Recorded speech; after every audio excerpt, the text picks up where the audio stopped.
Conor Oberst isn't a name you'd typically know. In fact, I didn't know him until a couple of days ago when I was working on a project and used his hit song First Day of My Life. It wasn't until recently I decided to do a bit of research on him that I found he's exactly how I imagined him to be. He's indie, he doesn't perform live much, he doesn't really ever do interviews, and he isn't very known.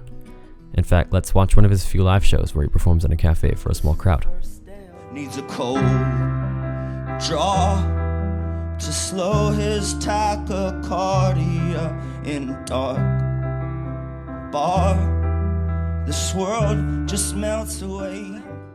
A small artist playing in a small cafe. Now, granted, NPR music is rather big, but it's no Wembley or anything. This guy is not a big artist. But taking a step away from that, let's talk about Drake.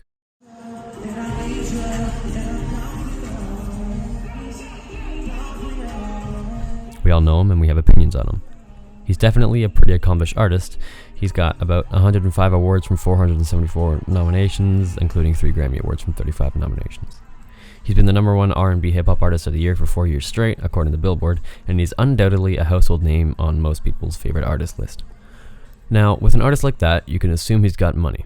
And you're right, he's got a $100 million net worth as of 2018. Good for him. This video isn't about Drake though, remember? So going back to Conor Oberst, there must be a reason I'm comparing him to Drake. Right? Well, they aren't the same musically or personality-wise or anything, really, except for the fact that, astonishingly, where Drake has a $100 million net worth, this little-known guy who performs in a coffee shop, and from my knowledge only has had 1 hit song, maybe 2, which wasn't even much of a hit song, has a net worth of, get this, $180 million. Conor's most known for his work in the band Bright Eyes. Bright Eyes lasted 16 years from 95 to 2011 and still wasn't extremely popular. They had 1 album get certified gold in the US, but that's about it. And the fact that supposedly Conor is best known for his work in Bright Eyes doesn't make much sense. How can someone like this have a higher net worth than one of the most popular artists for 4 years straight? Well, upon reading more into it, it seems he has stocks in a football club and a cologne line, but it still makes no sense. How do you even afford to buy stocks in a football club if you're this unknown and small? I mean, he's clearly got money. He brags about being rich. There's some really good songs on here. Last thing I'm going to tell you guys is, let's get serious.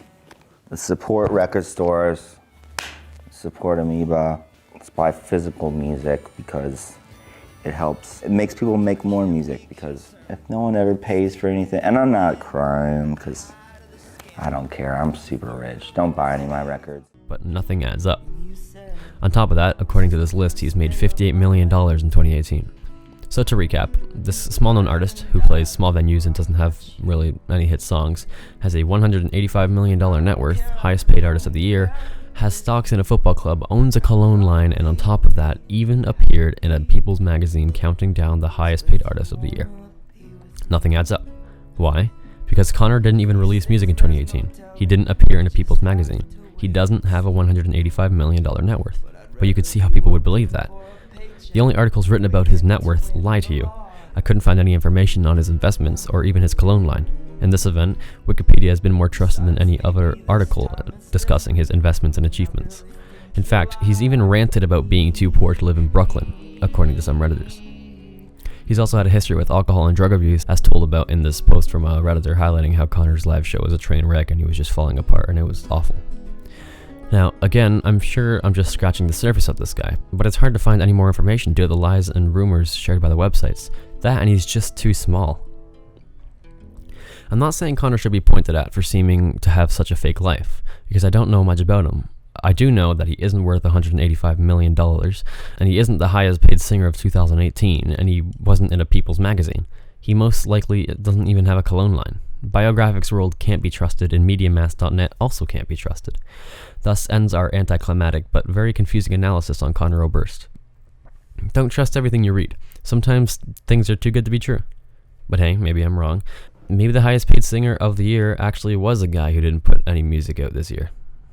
Sure though, he could still be a multimillionaire, but he was crying and drunk on stage once ranting about how he lives in Omaha because he couldn't afford to live in Brooklyn. So yet again, some things don't quite add up, but nevertheless, I wish the best for him. His music is quite good.